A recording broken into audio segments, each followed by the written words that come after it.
अस्सलाम वालेकुम everyone, welcome back to another video of Hajin property arena. Plots के बारे में, प्राइजेस के बारे में, सेक्टर्स के बारे में, लोकेशंस के बारे में तो हम आपको बताते रहते हैं, डेवलपमेंट के बारे में। आज बस बैठे हुए एक दोस्त ने पूछ लिया कि DHA5 में उसे प्लॉट लेके दिया, तो उसने मेरे से पूछ लिया कि DHA5 के चार्जेस बहुत ज़्यादा होंगे प्लॉट ट्रांसफ़र कराने के।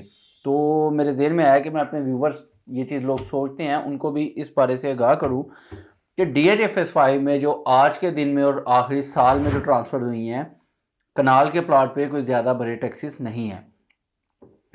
फ़र्स्ट ऑफ ऑल, डील का तरीकाकार, जब आप एक सेलर से या बयाने का प्लॉट लेते हैं, बयाना शयाना हो गया, आपको उसमें 3 चीज़ें रिक्वायर्ड होती हैं फ्रॉम सेलर।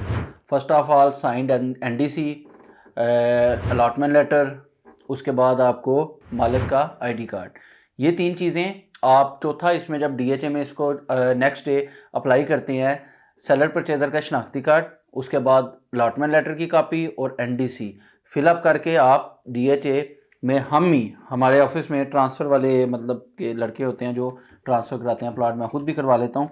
तो DHA फ़ेज़ 1 में जो DHA का हेड ऑफिस है, वहाँ पर जाकर आप ड्यूज़ अप्लाई कर देते हैं। डीलर का रजिस्टर्ड कार्ड लगता है, जैसे कि हम रजिस्टर्ड डीलर है DHA इस्लामाबाद के साथ। तो 3 से 4 दिन बाद आपको DHA के ड्यूज़ निकल आते हैं, स्टेटमेंट ऑफ ड्यूज़, जिसमें आपको लिखे होते हैं ड्यूज़ जो प्लॉट के चार्जेस होते हैं। 1,91,000 रुपया आपकी DHA की ट्रांसफ़र फ़ीस है, जिसमें मेंबरशिप फ़ीस है, मस्जिद फ़ीस है, डॉक्यूमेंटेशन है, ये चीज़ें हैं।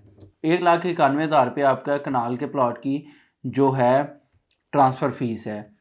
वो निकलने के बाद आपके चलान जनरेट होते हैं FBR के, लेने वाले के, परचेज़र के, एडवांस टैक्स के, विद होल्डिंग टैक्स, जो कि दो आपको DC वैल्यू जो इसकी मुकर्रर है DHA फ़ेज़ 5 इस्लामाबाद की 95 लाख, उसका 3% आपको देना पड़ता है, जो कि बनता है जी 2,85,000 रुपये।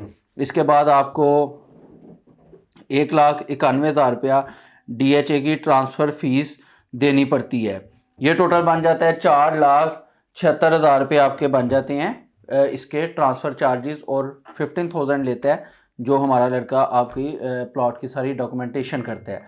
तो टोटल आपको कनाल का प्लॉट जो है, अगर आप फाइलर हैं तो आपको 3% टैक्स देना पड़ता है DC वैल्यू का, जो कि मोस्टली लोग फाइलर ही होते हैं। इसमें आपको कनाल का प्लॉट टोटल कॉस्ट कर जाता है 4,91,000 रुपये का।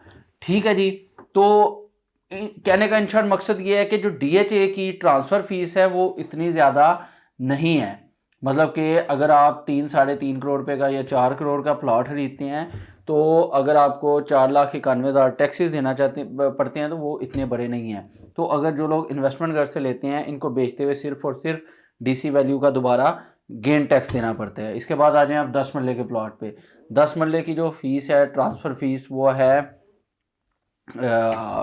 1,02,000 रुपये ट्रांसफ़र फ़ीस है। इसके बाद जिसमें मस्जिद फ़ंड और डॉक्यूमेंटेशन और थर्ड इसकी मेंबरशिप फ़ीस होती है। इसी तरह इसका 3% आपको विद होल्डिंग टैक्स देना पड़ता है परचेज़र को, और सेलर को देना पड़ता है गेन टैक्स DC वैल्यू पे 3%, जो कि 10 मरले की DC वैल्यू इस वक्त है 34 लाख। टोटल बन जाती है 3% 1,02,000। तो 1,02,000 को आप प्लस करें 1,26,000, तो ये टोटल बनते हैं 2,28,000 रुपये, और इस पर 15,000 रुपये आपको डॉक्यूमेंटेशन के देने पड़ते हैं। 2,43,000 रुपये में आपकी 10 मरले का जो प्लॉट है आपके नाम पे ट्रांसफ़र हो जाता है, जो कि बहुत ही मुनासिब है। तो अगर आपको ट्रांसफ़र एंड रिकॉर्ड के हवाले से DHA में किसी किस्म के भी और जो एक लीगल डॉक्यूमेंटेशन का तरीकाकार है, तो अगर आप जानना चाहते हैं तो आप मेरे दिए गए नंबर पर रब्ता कर लें। इंशाल्लाह ताला आपको बेहतर से बेहतर गाइड करेंगे। Thank you so much, take care, अल्लाह हाफिज़।